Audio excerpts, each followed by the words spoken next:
Welcome to the Free Birth Podcast, a supportive space for people who are learning, exploring, and celebrating their autonomous choices in childbirth. Together, we'll unpack truths, share personal stories, and claim our ability to birth freely and intuitively. Here's your host, Emily Saldea.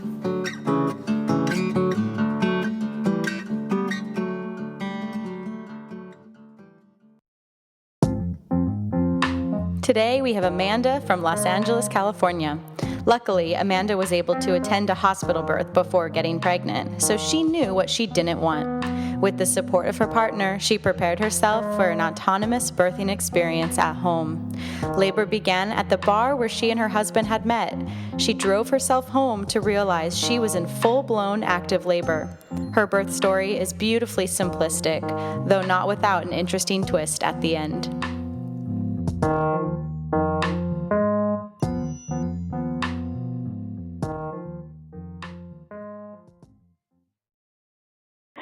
So we have Amanda here, who is a free birthing mama, and today she's going to share her story with us.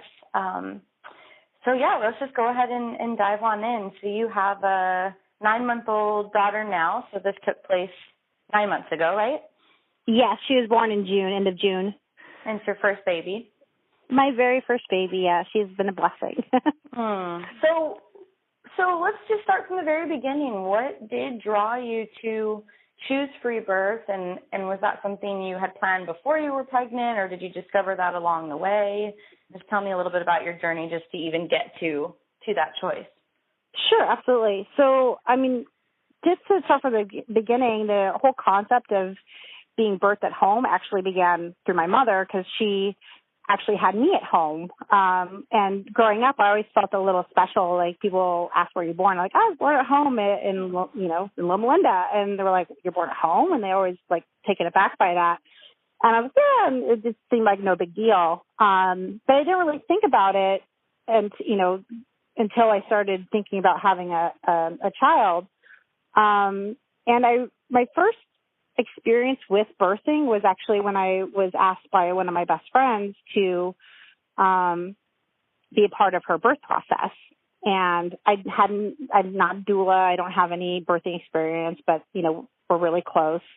And so she asked me to come be part of her birthing experience. And it was in a hospital, and she was very this is my birth plan. Just do whatever needs to be done. And I was like, I just wanted to respect what she was doing. So showed up, and I didn't know what to do. We went to a couple classes, and the information was very basic. So when the actual birth crossing was happening, I just felt I felt not sure what to do or how to help her because I'd never been through it before. So I knew it was kind of on the guy's side of what's going on. I had no idea. So I was there watching her, and she had her birth, and they did a sweep of her membrane and broke her sac, and all of it seemed okay, that's what they're supposed to do. But I felt just very tense about everything that was going on. So she had her birth, and everything was great, and she was happy, which was awesome. But I felt like that experience being in a hospital, I didn't really enjoy. So that brought me to the fact that maybe I should do some more research. What other options are there out there? Gosh, it's so nice that you had kind of a preview of that system so that you could make a more educated decision. So many women are going in blind, and so they have no idea if they're going to like it or not. But you got I got a little snippet. Yeah. Mm-hmm. And I was happy that that's what she wanted, but I didn't know what else to do to help her. So I felt kind of lost or out of control for her, which, in the time I didn't know. I didn't know what to expect. Yeah. So I was just watching everything. But just from my observations, I knew it wasn't something that I would want for myself. So that's what led me to start maybe researching more. And one of my really good friends, Maya, she actually she's on Facebook and posts little snippets here and there. And she happened to be pregnant right around the same time as my friend. And she kept posting little things about cutting or not cutting the umbilical cord too early, or it's okay to free birth or little, I don't know, there's just little articles here and there about just birthing processes that were different than what I'd been reading on what to expect when you're pregnant or, the Baby Center or all these other websites that you normally get your information from. And I was like, oh, what is this? And I kept clicking on it and reading it. I was like, oh, I've never heard this before. So that kind of led me down the rabbit hole in a sense of researching more information. And I walk a lot and because I have a dog and I listen to podcasts. I started researching on podcasts. And the first one I came across was actually a Kristen Burgess. I think it's a birth baby and mama, a natural birth baby mama podcast. And she has, great information about from pregnancy to, raising your kids naturally. And she actually also mentioned Mara and Green on indie birth. That's where I first heard about indie birth. And so I was like, okay, let me look up this podcast. And as soon as I started listening to all Marin's podcasts, like just a little light went on, like, oh my gosh, like this information sounds up my alley. This speaks to me and what I want. And I wasn't even pregnant at this time. Like I just started like just listening to them here and there. And once I really decided, okay, I think we're going to get pregnant, I decided that I hadn't really reached the idea yet that I wanted to free birth. It was just something like in the back of my mind. So I started looking at other options like the Bradley method or hypnobirthing or, there's so many different types of ways that you could possibly go into having the tools you need to give birth. And so I decided to read the book about the Bradley birth method, where my husband could be more involved. And I think originally what led me to that was because I felt lost in my friend's birth and knowing that that's what the husband might be going through because he doesn't know what's going on. I was like, okay, let me try to bring my husband into this so that he and I can be a team in this whole birth process, and I want him to be involved. So I read, I think it was husband coach birthing for the Bradley class, and he was like, "Okay, this sounds interesting. I can do this. I can help you." But the more and more I listened to the podcast from Indie Birth, the more I realized like I don't really need to be in a hospital. Like he can just do this. Like he and I can be the team and do this together. And you're still not pregnant yet in this exploration, right? No, I was not pregnant yet. Okay. I think that it only took maybe 2 or 3 months. So we were fortunate. It didn't take very long on that journey. So once I became pregnant, I think I didn't actually tell him yet that I really wanted to do the free birthing until we went to a baby event, and I talked to there was a birth center representative at one of these baby events that I went to. And we're sitting there talking, and she was talking about how the birth center is very relaxed, and they have a birthing tub, and it's very more hands-on. And as far as like, not being too advanced in like what they don't push you on doing anything. It's all more like whatever you'd like to do, you can do. And then I went and I remember a podcast from Marin about like questions you should ask your midwife. And she was really good about talking about probing questions, like what would you use in case I hemorrhaged, or what do you think about Pitocin? And so I started asking her these questions, and like the way she responded to me, I felt like she was I don't know, she didn't give me that warm fuzzy feeling that what I would want for someone to be supportive of me. I felt like she was more concerned that I maybe knew too much information, or that I didn't have any medical background. So why am I asking these questions? So it's just sometimes you don't get those warm fuzzy feelings, and that's important to have when you talk to somebody that might be helping you in your birth process. So I don't know. I just feel like I came to this decision. I came home after asking this, the birth center some questions, and talked to my husband. I was like, "Hey, what do you feel about if we just have our birth at home, just you and me?" And he was kind of like, "With nobody here to help us." I was like, yeah, I think we can do this. Like, more and more I think about this, like, we're ending up having to pay somebody to come in where we don't want them to be hands-on. You know, we just want to do this ourselves, or they're just in case. So the just in case part may not happen. It may or may not happen. Like, why don't we just make this ourselves and undisturbed, our own personal circle, and we will have an awesome experience. That's in my mind. Like, I'm just not like, I'm not a worrier. Like, I feel like this is me doing what I need to do. Right. And not worry about it. And, like, let's not add a ton of people that we don't even know who are going to potentially shift the energy of the space. Exactly. So how did he respond? What was that? Was he pretty quick to get on board, or did it bring up some fears he had to work through?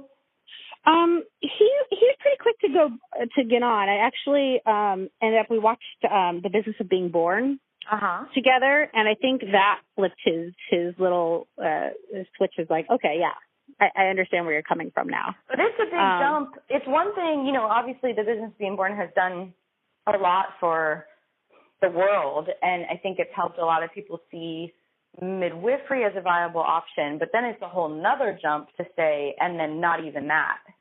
So that was no big deal for him? No, and he's really great about that. I didn't have to do like too much. He was really more supportive as far as whatever I wanted to do. He was like, this is your moment and this is your experience, and I want to share this with you, but you're the one that's going to have to go through this more than I will, and all I can do is be supportive. And, you know, he's always been really great about that. Like, he definitely had a little bit of worry, a little concern, but it didn't take much for him to, once I explained it, he just was like, okay, let's do this. It's such a good point around the not worrying, because, you know, if you're not worried, but the partner, you know, really feels the weight of the medical responsibility maybe being on them, or, you know, nobody's there medically to lean on, it's very easy, if you are that type of person, to worry, to fall into, you know, an anxious dark hole of worry if there isn't anybody else there. But if they're not like that, and if they're more like, you know, you and I, which it sounds like your husband is, you know, that's not even a place you need to go in your head.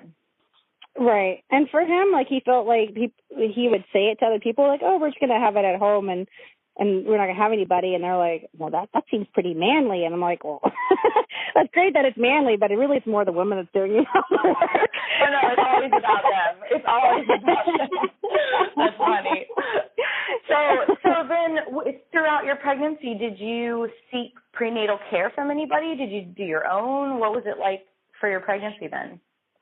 For me, I decided to still stay with the hospital care of prenatal care. And I think more so because it's my first time having a baby, I was more like, okay, well, let me just have like a just in case kind of situation, just to check. Because I did read or listen to a lot of the information about what prenatal care means, what it takes as far as checking like blood sugar levels or eating properly and keeping yourself healthy. So I was doing a lot of the preventative aspects of making sure that you have a healthy pregnancy. So I wasn't too concerned. And I still went with the hospital care because just in case, for whatever reason, we are at home and things may not feel like it was going well, I still have the option of going to a hospital and still be covered under insurance. So I decided to still go and do prenatal checkups. However, I made it very limited. So a lot of times when I went, you know, they'd ask if I wanted a sonogram, and I would always decline the sonogram, and it was very minimal. They never did a vaginal exam. It was kind of silly. Like, after retrospect, like looking back at it, I just was like, I went in there, they checked my weight, they asked me how I was feeling, if my feet were swelled. Yeah, they measured, my fundus. They asked, just asked basic questions, and I was like out of there, and I was just like, oh, this is stupid. Yeah, and look, check your blood pressure, and really all of that stuff is stuff you could do yourself if you had another child. It's the ultrasounds and the labs. It sounds like a lot of stuff you declined are the things that that we would actually need from that system. Right, exactly. And I did do the very early one, which if I did it again, I'd probably never do it. But not that it's bad. I just feel like the ultrasound or the lab? The ultrasounds, as far because I was concerned if the baby was viable and there wasn't anything like growth wise that was wrong. So they did like I think it's a 3-month one, or I can't remember exactly. It's the first one where they check like the length of the neck. Determine if it might have Down syndrome, because I'm an older woman. I was 38 when I had the baby. So that's one of the main things they're concerned about with women that are over 35. I love that I'm a high risk pregnancy too. I thought that was hilarious. Oh yeah, you advanced maternal age. Yes, I know it's getting lower and lower. It's crazy. We're going to soon have 25-year-olds being advanced maternal age. That's terrible. So you did the prenatal care with the hospital, and so throughout your pregnancy, how much did you and your husband how did you walk that line within your own relationship around how much to prepare for if something goes wrong? Because that's, of course, always the question, what if something goes wrong? So how did you walk that line? For me, it was more just a lot of positive stories about home birth. Like one of my go-to things was just listening to podcasts about free birth, about being prepared, as far as nutrition goes and what to expect during the pregnancy. I watched tons of home videos on YouTube of birthing at home. Not all of them were free births, but some of them were. And for me, like just watching other women do it, I felt like, okay, that they can do it. It is possible. It's not like insane that people do this at home or do it by themselves. I'm not alone in this. So for me, like just watching and seeing other people do it, I was like, oh my gosh, I see it. I see what's happening. It's in front of me. It's amazing. So I was more mentally prepared as far as seeing positive things, because anytime I delved into the negatives of what possibly could happen, there was a fear there. So anytime there was a fear, I just maybe read a little bit more about it to see like the basics, like, okay, what if there's meconium in the sac when the sac opens and the liquid seems a little darkish or gray or green, and I would research about that, and then I would research about like what if the labor takes longer than 48 hours, because there's always that like time limit apparently for women of when they should have their babies. So we had certain structures, and we made it really simple. For us, it was more, if I'm laboring more than 36 hours, then I felt like, okay, maybe I should go to the hospital. I set a time limit. It was more so like if the sac broke too. If the sac broke and the baby hasn't come out in 18 hours, then maybe I should go to the hospital. But we set like tiny limits. And those are things you discussed with your partner. Exactly, yeah. And like that's all we really talked about, is those small little things like, well, if something feels wrong, and mostly I was just going to go by my intuition. Like I feel like most women, if they really are alone and they're with themselves and they're feeling what's going on, I think people would know if something's wrong or not. Absolutely. And as a birth worker, who's seen hundreds of births, and I don't know how many home births, but quite a few, the ones that have transferred for, how would I say it, not the ones who are transferring for the rules and regulations to protect the midwife license, but when there's really something up with the mom or the baby, the mom is usually almost always the first person to know. And it's, or the very intuitive midwife, but it's, you can feel it in the room. There is this kind of like, something feels off.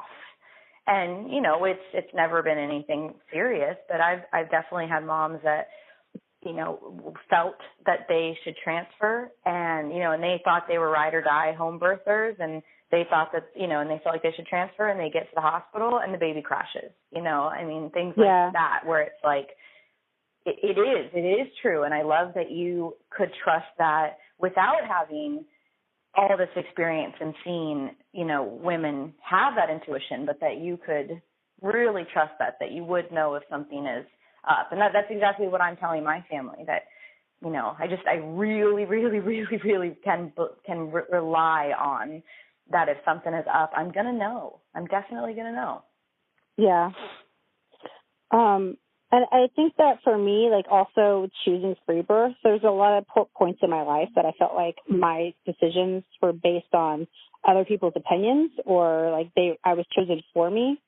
So I felt like this was a way to like reclaim my power and reclaim like my decision making, especially becoming a new mother. Like you have to kind of rely on yourself as far as making decisions for you and your baby. And I feel like this was the first step in doing that for me. Beautiful. Is reclaiming my power. So I feel like that this was the best choice. And like the more I thought about it, and the more I read about it, the more that I saw other women doing it, I was like, this is going to work. This is for me. It's important that I do this. And, you know, going back to the fact that, you know, my mom had me at home, the whole reason like she actually decided to have me at home was during that time in the late 70s. I was born in 78. She had me in Southern California. But she had started researching about, or reading more articles about at the hospitals, the cesarean rate had started to increase. And it was just around that time that they had started monitoring baby's heartbeat. And what what she discovered is that the calibration that they had on these machines that were monitoring the baby's heart rate was off. So there was a higher, there was more cesareans that were happening based on the fact that they saw that the heart rate was too high, but the machine was off. It wasn't too high. And then they didn't discover this until, you know, several years later, but this is what she was reading about, that they found out that that's why there were so many cesareans that probably were unnecessary based on the machine reading alone. Totally. Looking back decades later, we know that the continuous fetal monitoring that was introduced did not save babies. It only increased the surgical stats. That's pretty wild. So that's cool. So you had a reference point. Yeah, she actually gave me an old book. It was from when I was born that she read through. And the information was accurate. It was absolutely just simple, like based on like what happens during birth, like the plateau, and like you know, the moment that you feel like you can't do it anymore, that's when you're opening and the baby's about to come. Like the information that I'm reading or hearing now, even through like the podcast with Maren Green's, you know, Indie Birth podcast, it related to the same information that was in my mom's book back in 1978, you know, so sure. The cool thing is normal physiological birth hasn't really changed. It hasn't, but nobody talks about it. No one talks about it a lot. Right. So what about like any particular equipment that you had, or, you know, like what did you physically have for the time of the birth? You know, some women have lots of stuff, some women don't have anything. What did you guys choose? We kept it really simple. I had read all this information. Like I think that I felt like I might need a heart rate monitor or like one of those squishy bulbs, syringe bulbs, and but I didn't use any of it. All we really used were chuck pads. And I had a bouncy, one of those, you know, those yoga balls, or one of those, you know, the bouncy balls you sit on. I had one of those. And that was it. It literally, like, keep it simple. That's all we used. Yeah. Tell us the story. Tell us about when your labor happened, and walk us through your wonderful, successful free birth. Sure. So, just to start with, my husband and I did actually take a Bradley birthing class because I felt like it would be helpful for him to hear the knowledge, and it's something important for us to, like, you know, be together and like actually have a moment every week to like think about the baby and like, you know, meet other moms that are going through the same process. Like once we were deemed as the people, because I told people in class we were doing it as a free birth. And a lot of them were like, okay, that's awesome. Like, we're worried for you, but okay, awesome. A lot of people were on board. And even the teacher was like, that's amazing. That's awesome you guys doing this. So we were prepared. Like, we knew what we were going to do. And the day that the labor happened, she actually ended up coming. I wasn't anticipating her to come the day that she did, because her due date was July 7th. And she ended up coming on Saturday, June 25th. And that morning I woke up, and actually the night before, we had actually taken our maternity pictures. We went to those lights that are in front of the LACMA Museum. Has a bunch of lights that stand up. I forget. Anyways, but I remember that night, I felt like I had so much energy, and I was like, oh my God, I feel really great. Like, I haven't felt this great in a while, because normally, like, near the end of pregnancy, you're a little bit, tired or lethargic, and I was like, I felt great. I can go out and dance this night. And we left around like 7 p.m. But when I was doing a lot of changing of my clothes, and this woman, I went to the bathroom at the museum to change my clothes, and this woman sees me and she goes, you look like you're about to have a baby tomorrow. And I wish I could find that woman and tell her that I actually did have the baby the next day.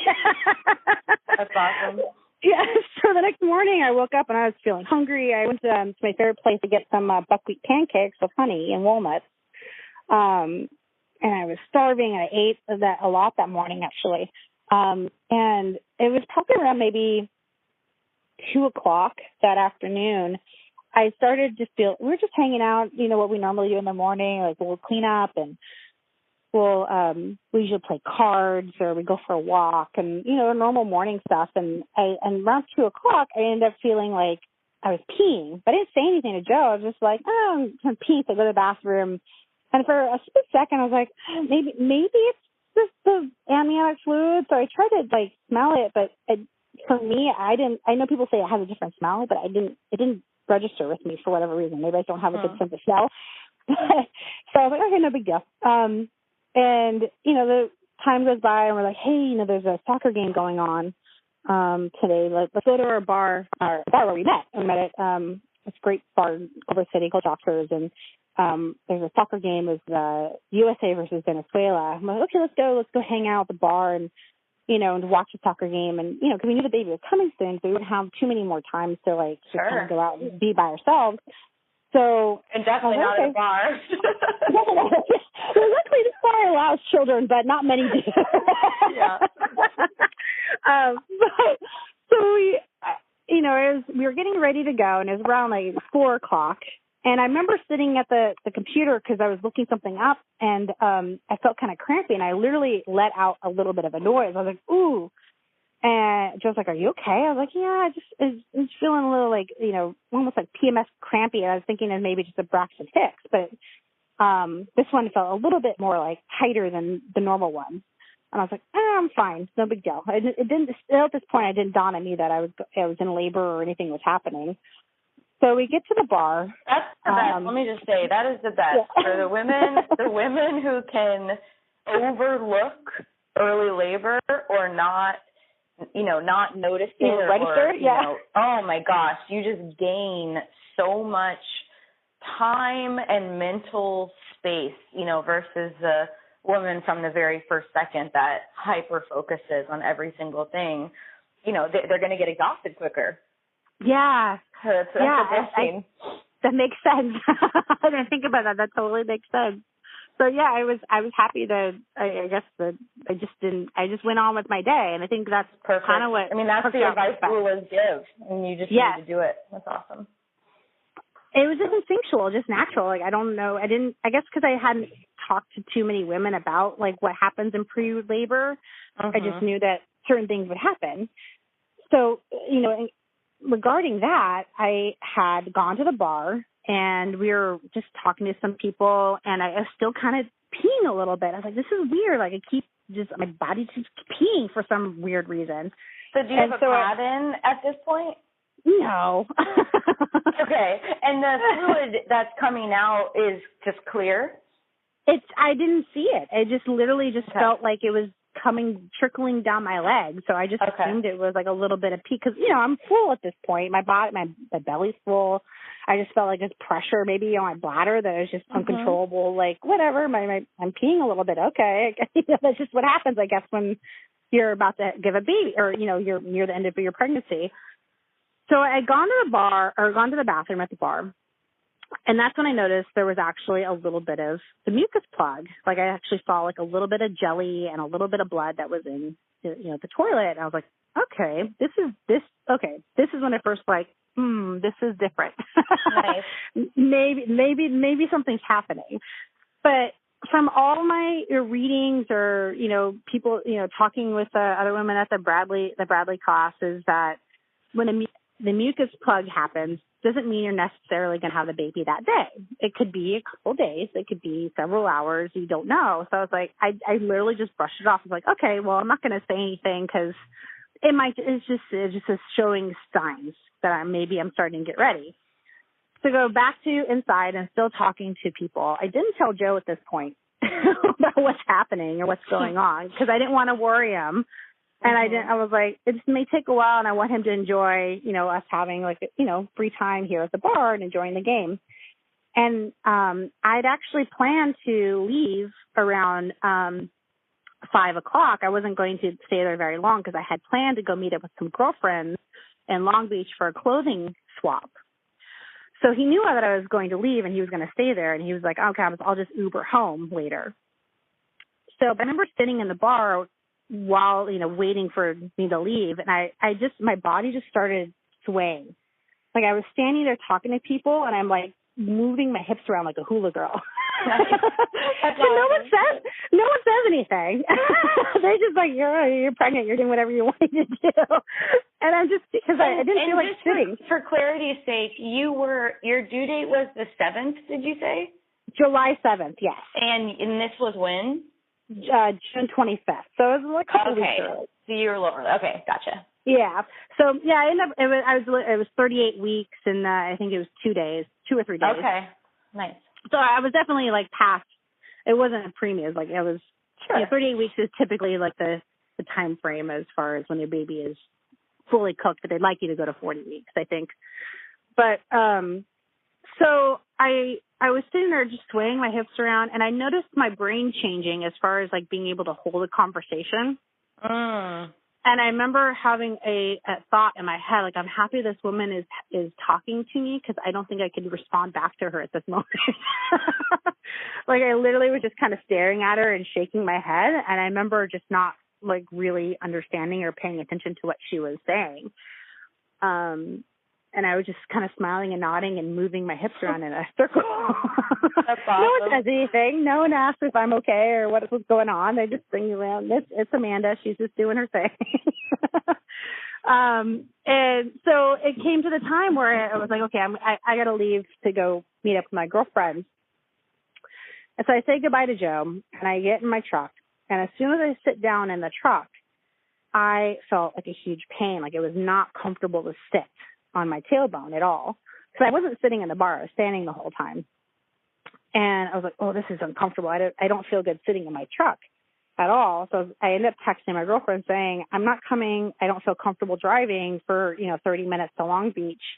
And I'm also feeling crampy and, my mucus plug came out. And they're like, oh, the baby's coming soon. Okay, have a good, we'll talk to you later. No big deal. I wonder how dilated you were at that point when you got in the truck. I have no idea. I don't. Yeah. I don't, because I didn't get checked by a doctor, even like at the previous. She never did vaginal exams. I know that some people say like their doctors do vaginal exams all the time, and she never did one, which is great. I probably would have refused anyways if she'd asked me. Because I just don't. No one needs to be up there.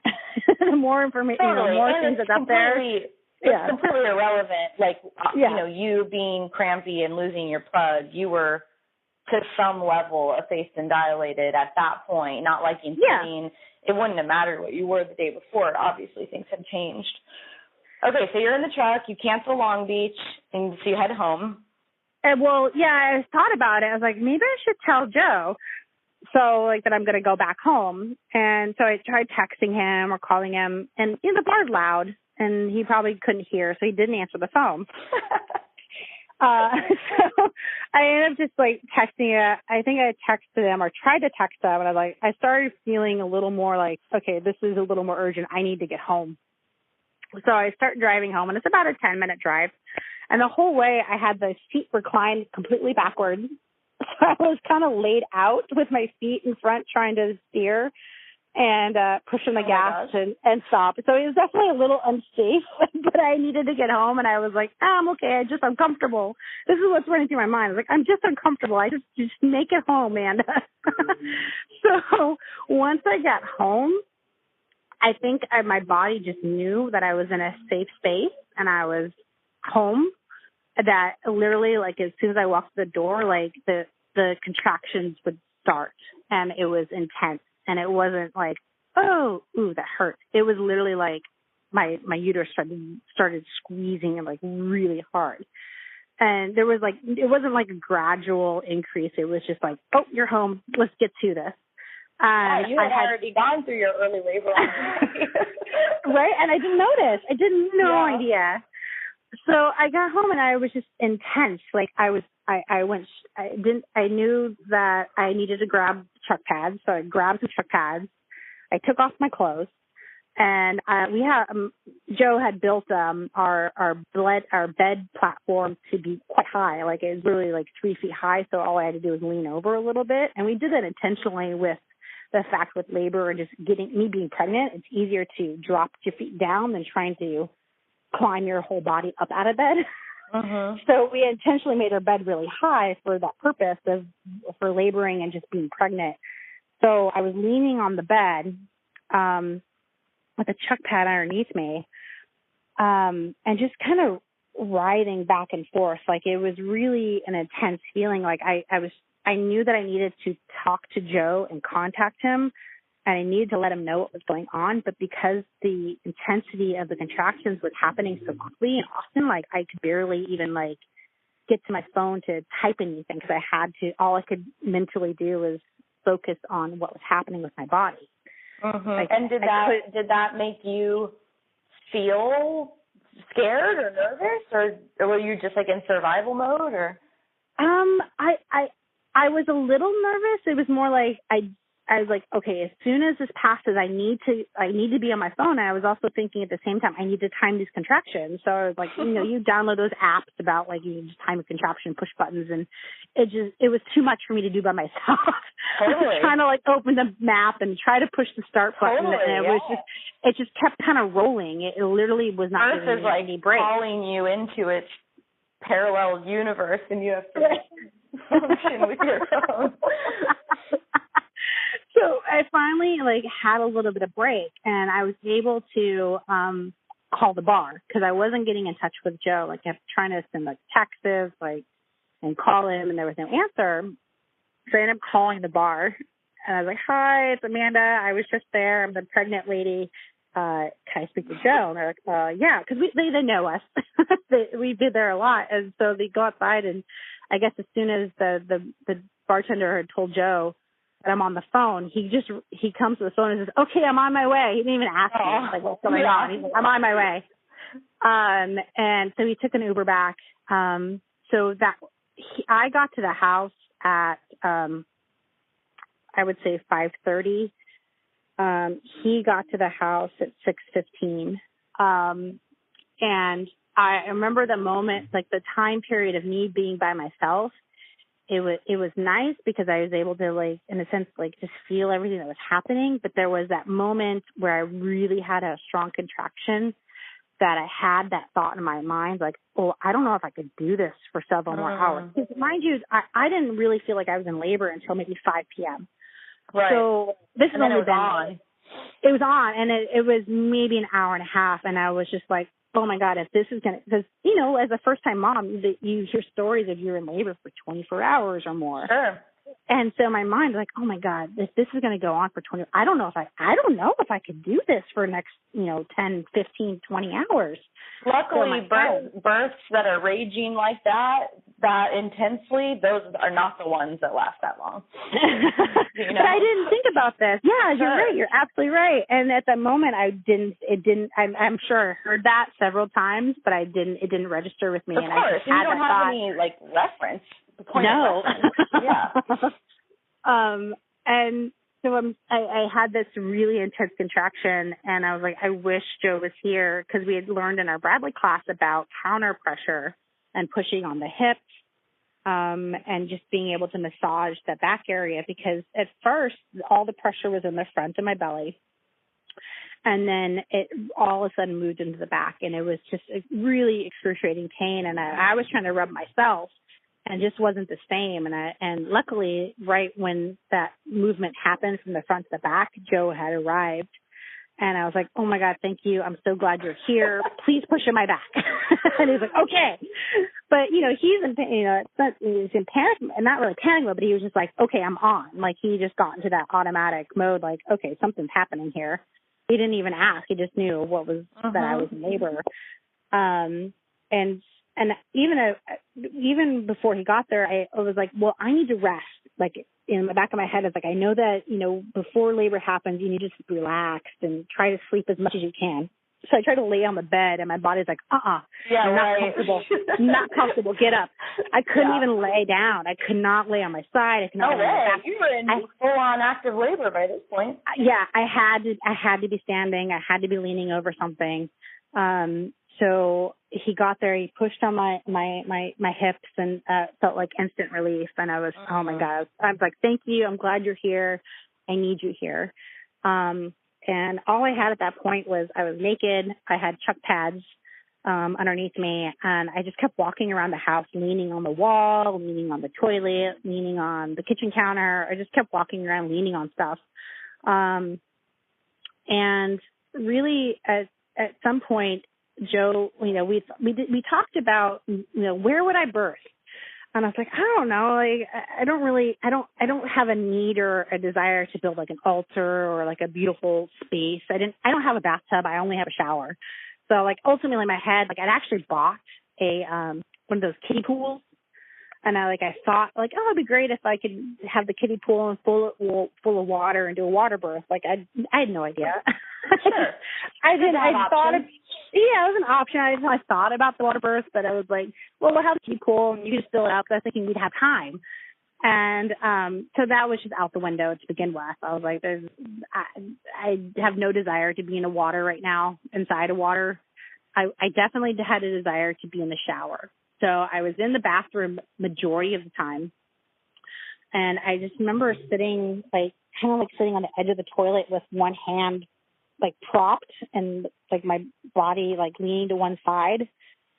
And I'd have, these waves, I'd almost have, a body roll. And I kind of never really tried to do anything. I was really trying to be in tune with allowing my body to do whatever was natural.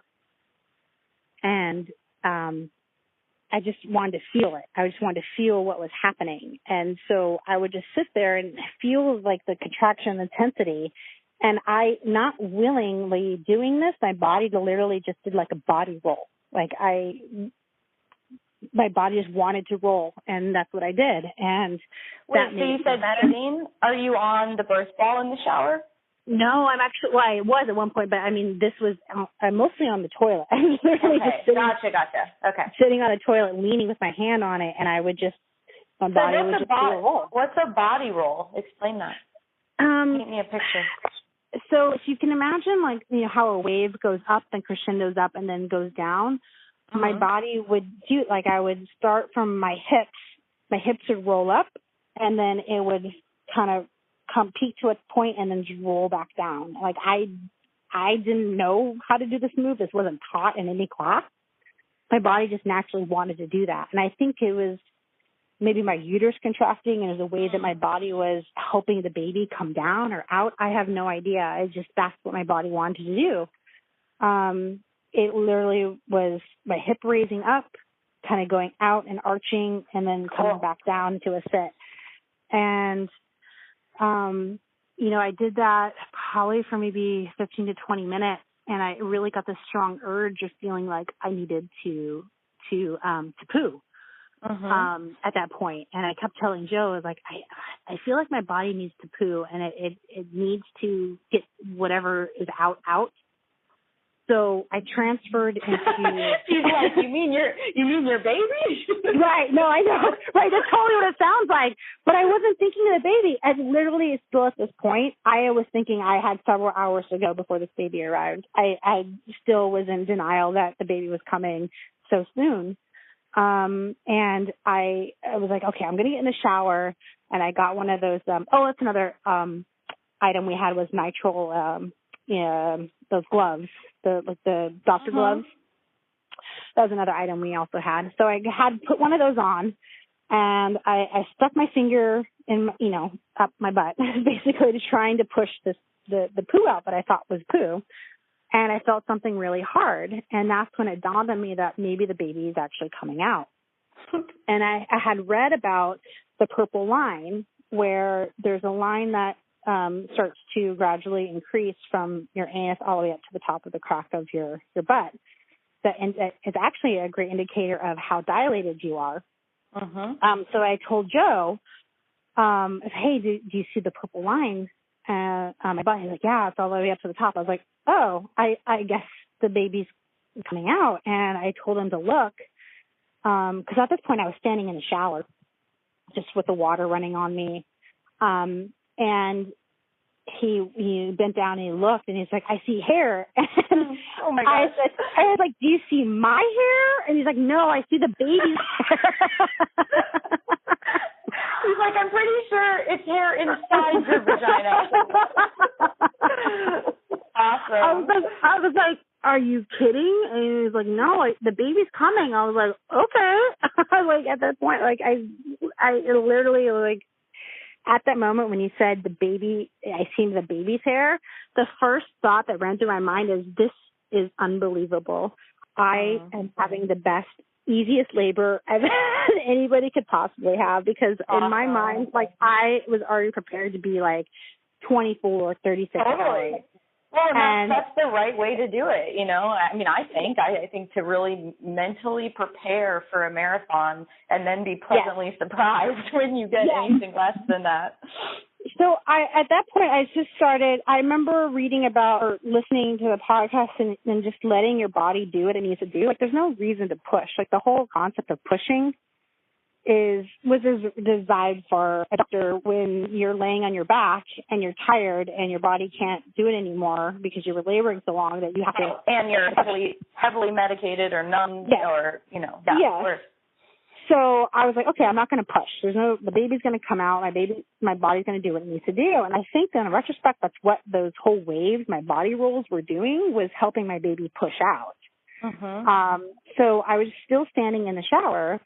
And once I knew the head was there, I just basically did like a small little squat. I braced myself against the walls, and I just closed my eyes and was just thinking peace, love, relaxation. Like, I just was just thinking about the baby and thinking about my body doing what it needs to do. And I could feel the head drop lower, and it would go in, or it would come out and go back in. And Joe was like, okay, it's coming. I see the head. It's coming a lot out more. And he's like, okay, just relax. He told me to relax. And I was like, okay, I know, I'm doing it. And are you making lots of noise, or are you pretty focused? I'm not. No, the one time before Joe got there that I had that moment in my head where, like, I can't do this, was probably the most intense. And I'm not, I guess I'm just not a screamer. Like, I remember like moaning a lot earlier on. But after that, I was not making a lot of noise. I was more just internal and just being like present of what's happening and feeling everything. But I just didn't feel the need to make a lot of noise. But once the head started to come out more is when I felt what they call the ring of fire. And it definitely felt burning. And I remember going, ooh, like I remember feeling like, ooh, I could feel the burning. But it, it wasn't like heavily intense, but I could definitely feel a difference as far as what I was feeling before, in that area. And he said, okay, the baby's coming out. And once she actually felt out, it just really felt like this rush of energy just coming from my head all the way down through the rest of my body when she emerged. And she, he just basically, I remember thinking, I wish I could see it and have a mirror or anything. But what he told me was she came out, her head turned, because she came out, the posterior, like the way that I guess generally most babies come out with their head back towards the butt. And she came out, she turned, and she coughed up the amniotic fluid, and then all the way came out. Because I think I maybe only pushed, not really pushed, but like there was maybe like 2 or 3 moments in my body rolling, because the body rolling was literally what was doing. My body was just doing it itself. I didn't have to push at all. The uterus was doing everything, and the baby just came out. He picked her, guided her out, and made sure she literally started crying within maybe 10 seconds. And you're in the shower squatting, and she plops into his hands? Yes, exactly. And do you turn the water off? No, the water's still going. The water's still going. And so he just basically made sure she was okay, and then handed her to me, and then helped me to sit down in the shower. So I'm still sitting in the shower, just holding her. And at that moment, we actually didn't know what the sex was, because we decided we didn't want to find out, even through all the prenatal care, they could tell through blood tests or other means. But so we didn't know what the sex was. And it's probably maybe 5 minutes later, me just holding her and smiling and him taking pictures, that we actually looked to see if it was a boy or a girl. So, and we were I actually throughout the entire pregnancy, I thought it was a boy. And a part of me, I think, because Joe kept telling everybody that, all the men in his family always have boys, like no one has girls in his family. And I kind of secretly maybe wanted a boy to begin with, because I'm more of I have some girlfriends, but only like small, close groups of girlfriends. I'm not like a girly girl. So like a part of me wanted a boy, but now that I have a girl, I'm super ecstatic and happy, and I love having a girl. But so I was as surprised. I was like, it's a girl. And I started laughing, because I think in my head I thought it was going to be a boy, but I started laughing because I thought it was a girl. And, but I think it was meant to be, because we only had one girl name. Her name is Juniper, and we had that one name, but we had like 3 or 4 different boy names, and then we couldn't decide on one. So I think it was kind of meant to be the fact that it was like, oh, that's the name Juniper if it's a girl. I think it's meant to be in something. So what kind of like immediate postpartum care did you do? Did you guys just get dry and go lay in your bed, or? Yeah, I was in the shower for maybe, I feel like it was 10 minutes, just holding her and like making sure she's okay. And where did you pass the placenta? So the placenta was still inside me at this point, and he gave me a one of those Muslim swaddles that wrapped around her, and he helped me to stand up, and we went into the second bedroom that has a lower bed that I just laid in and just cuddled her and just kind of patted her a little bit. We didn't want to like wash her off completely, because I wanted to keep that lovely vernix on her. And she just started nursing right away. She literally I saw a lot of videos about babies just being able to crawl up to the nipple, and I wanted her to do that. So I just allowed her to like lay on me and root around, and she finally was able to latch on for a little bit. And so we just laid there and was just in awe and the excitement of everything that just happened.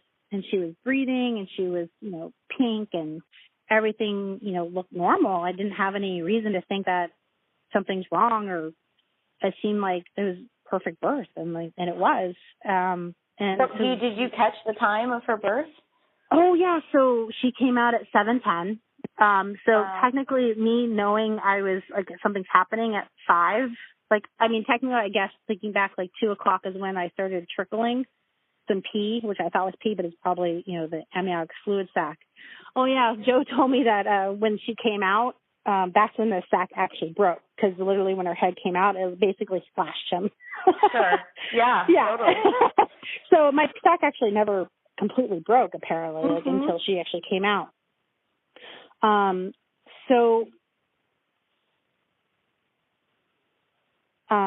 Sorry, my husband was pointing at me. The baby's up.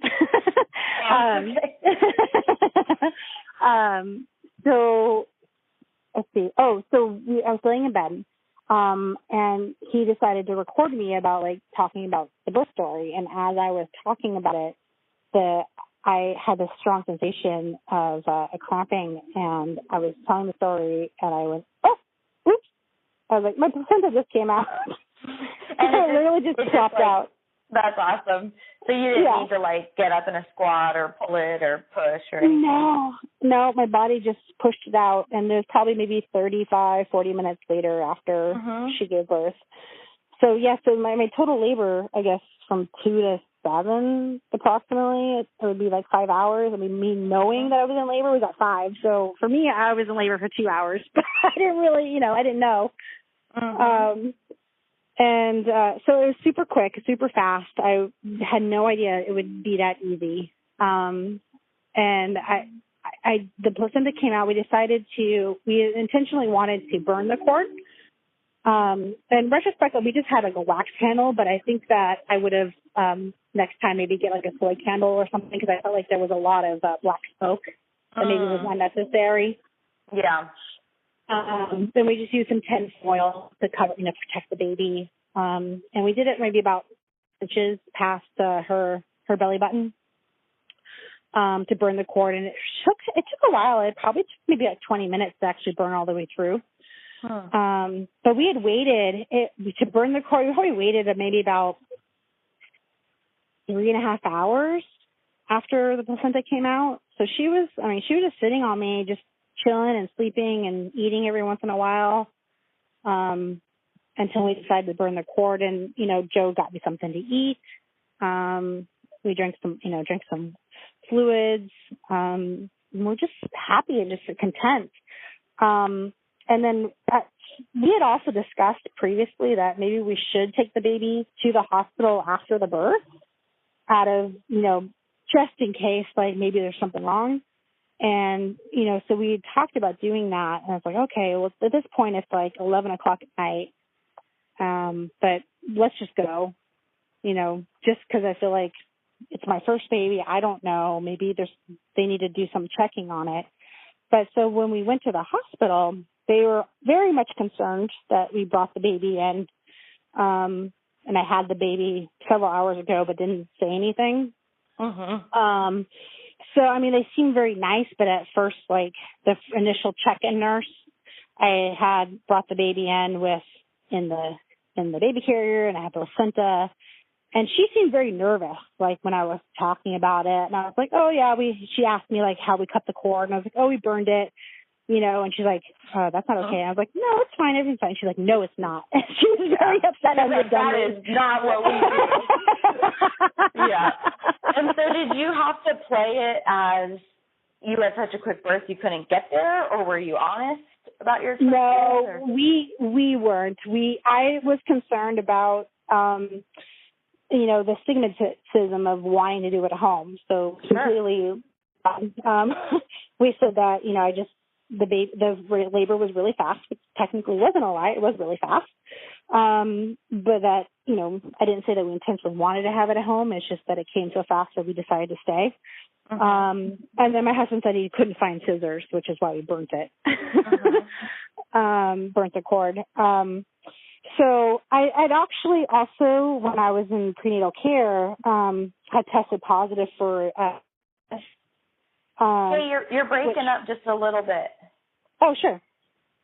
So you tested positive for GBS? Yes, I did. During the prenatal care. And I knew about that. I had done a lot of research as far as what test is, learned about it, and I had decided that it wasn't going to be a huge concern for us giving free birth if the sac wasn't open for a certain amount of time, because I think that's when the most exposure happens, because the transfer from the vagina, anus area to the baby is more exposed if the sac's open. So that was going to be, but that was like the breaking point as far as why we wanted to go to the hospital if the sac had been open for several hours. But once I got there and they knew about the GBS being positive, they wanted to immediately start administering antibiotics to my baby, and I had refused. And at that point, I guess the pediatrician was upset or concerned that I didn't want to give the baby antibiotics. So they ended up calling Child Protective Services on us. So we had to wait there until they got there and started interviewing us about like what had happened and why we didn't want to give antibiotics to the baby. And I had explained to both the CPS supervisor and the doctor about, I'd read Sarah Buckley's Gentle Birth, Gentle Mothering book, and she had a lot of great information about GBS, how even like Europe, they don't automatically test everybody. Right. They only do it if you're at high risk, which means you've had diabetes or, you've had problems in the past. So I told them, explained, like, I don't feel like she's at high risk for possibly having GBS. And I know there's a 48-hour window of signs being shown. So I would prefer to wait the 48 hours before administering any type of antibiotics to see if she even has it. Like, what's the point of administering antibiotics for something you don't know if she has or not? And did you know to anticipate this because you knew you had tested positive and you knew the routine response in America was antibiotics? Were you like prepared for coming into the hospital that they would want to give her that? No, actually I didn't. I knew that I knew that if I labored in the hospital, they would give me antibiotics during the labor process. But I didn't want to have either. But I did not know that they would want to administer the baby directly antibiotics if they weren't able to do it during labor. Right. Okay. That I did not know. So they call CPS, you're there in the middle of the night, you talk with everybody, decline antibiotics, then what happens? So I felt pressured to stay because they kept telling me, you're free to go if you really want, but, your baby's at risk for potential problems if you leave. And so they never admitted her or you? Not technically, no. They kept telling me that, like, I think that there was a little bit of a fear factor because CPS was called. Of course. Yeah. That they might take the baby away from me if I didn't decide to stay. And that's how I felt. I don't know if I remember exactly, because everything was a blur and it's been a while that I just don't remember that if that was actually said or that's just how I felt. That's the impression they gave me, that they would take the baby away if I didn't decide to stay. So at that point, I was like, I don't want antibiotics, and I will sign whatever waiver you want me to sign. But we can do a blood culture. So they end up like taking a blood culture from the baby just to determine whether she has GBS or not. And so I ended up staying in the hospital for 48 hours just to see if the baby potentially might get any GBS symptoms. And of course she didn't, because she, I don't know. That's the thing with GBS is you don't know if you actually have it when you go into labor, because they test you several weeks. They test you like 35, 36 weeks. It comes and goes. So there's no test to say, well, why can't you just test to see if I have it now versus seeing if the baby has it or not, and automatically going to a rescue stance of administering antibiotics for something that she may not have. Because I'm really interested in the whole gut flora aspect of like that. Your gut flora really influences like how your brain works and how your body reacts to protein. So I was really against administering any kind of antibiotics to her because I spent so much time like having my own gut flora prepped and well for her because I know that during, pregnancy she does get probiotics from me as well. Totally. So, I mean, and as a doula, like I can't tell you how many times I've seen women fight for their vaginal birth and then get the erythromycin on the baby's eyes and, baby gets formula and they get the antibiotics for GBS and it's like, okay, well, we just kind of wiped out a lot of the benefit there right? for vaginal birth. Yeah. So, I had to decline like the eye stuff. I declined vitamin K. I declined the vitamin shot. I declined everything. Yeah. And, they're probably just taken aback at the fact that I didn't want to do anything that they would normally do. So I don't know. You were there for 48 hours? Yeah. And it was, I could have been at home. I would have much rather been at home because all she did was sleep and eat and we were uncomfortable in a different bed and people came in every once in a while to check on us. It was literally like not necessary in my eyes. Like I could have done all this stuff at home. Like I understand the concern and I understand that they wanted to make sure the baby is okay and probably their baby is their first priority in a sense because it's a newborn. But they went there for a newborn exam essentially? Yes, exactly. And in retrospect, I wish I would have gone because I intuitively known. Wish you wouldn't have gone? I wish I would not have gone because intuitively, she latched on, she was eating, she was pink, she was breathing, like everything's trying to be normal. Yeah, and then, for anyone listening to this or for, you in the future, you could also do a newborn exam yourself or hire a midwife, to come over and do a newborn exam at home in bed or something like that.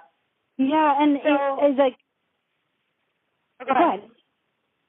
And also like what I've learned as far as like getting her birth certificate is that you also need to have a doctor's exam within 48 hours. Like I kind of wish I would just stayed at home and then taken her to a different doctor, like not through like Kaiser Permanente or whatever insurance that I had. I'd rather just gone to a personal doctor to do a checkup exam, like several, hours later. Sure. Because, so that was the only reason partly why I wanted to do the exam as well, is because for the birth certificate, it required you to have some type of doctor exam saying, yes, the baby's viable, yes, it's living, and yes, it came from this mother. Show proof positive. Which also a midwife can do, Yeah. So, yeah.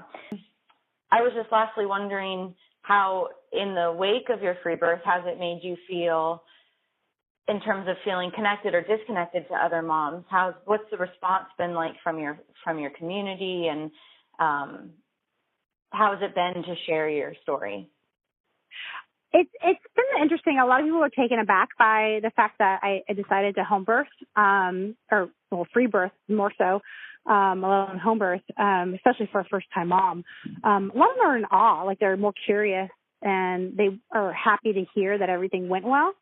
But a lot of them are saying, wow, I don't know if I could do that. I'd be too worried that something might happen. And I think that's the number one reason why a lot of people don't do it is because of the stigmatism of what if something bad happens. And a lot of people after hearing my story, they're like, wow, maybe I'll do that for my next time, or I wish I could do that, for next time that I have the baby. So, I feel really happy that I made the decision that I did. Obviously, if something had gone wrong, like it'd be a whole different story, a different perspective on, what had taken place. But I had such a fast birth and easy birth in my aspect, especially being an older woman.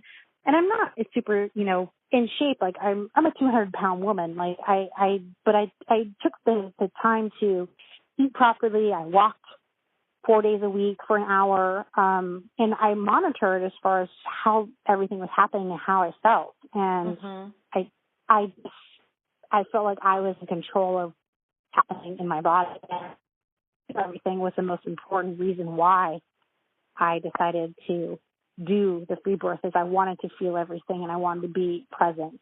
And I didn't want anybody else telling me what's happening with my own body because I knew that I would feel it. And that's mostly why what I tell people is a simple, short answer why I did it that way. And I don't feel like I'm, shunned or taken, that they don't want to hear it. I think most people are interested, but they don't realize that it could possibly happen that way. And I think more people are like, wow, that's great that everything went well and that you had such a great birth. Right. Like you took some massive risk. Yeah. Totally. Well, your birth really is a beautiful example of true intuition and, really claiming your choices and your, knowing yourself and knowing what was going to put you in the right head and heart space. And of course, that's why you had a wonderful birth. Yeah, I think because I didn't worry too much. I focused more on the positive aspects of how birth can happen beautifully, and it does happen for majority of women. I think that, there's a high percentage of women that just have normal births, and if just let be and let alone and do what your body just needs to do, then it'll just come out and it'll be happy and it'll just happen. You don't need anybody else there as long as you're willing to just be present and be there and to have like someone with you that you can trust and is on the same page. Then you can do it. Any woman can do this. Beautiful. With a normal pregnancy. But that's just normal pregnancies. That's just normally happens. And obviously if there are anything that's out of the norm, then yes, you might need a little bit of intervention or a little, help along the way. But for the most majority of women, you can do it. Well, thank you so much for sharing your story. I really appreciate it. It was beautiful to hear it all, and I'm just so proud of you.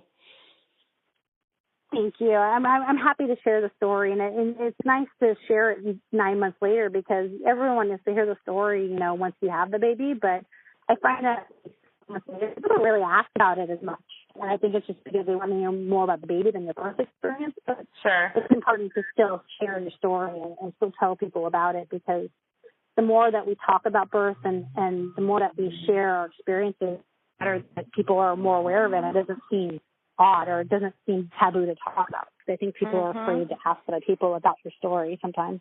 You don't know. You don't know if they had a bad experience or a good experience, but either way, it should be shared. Well, thank you for being a voice. I really appreciate your time, and it was wonderful to have you on today. That's it for today, everyone. Join us next week for another episode of the Free Birth Podcast. Thanks for joining us, and remember, your body, your choice. Lots of love.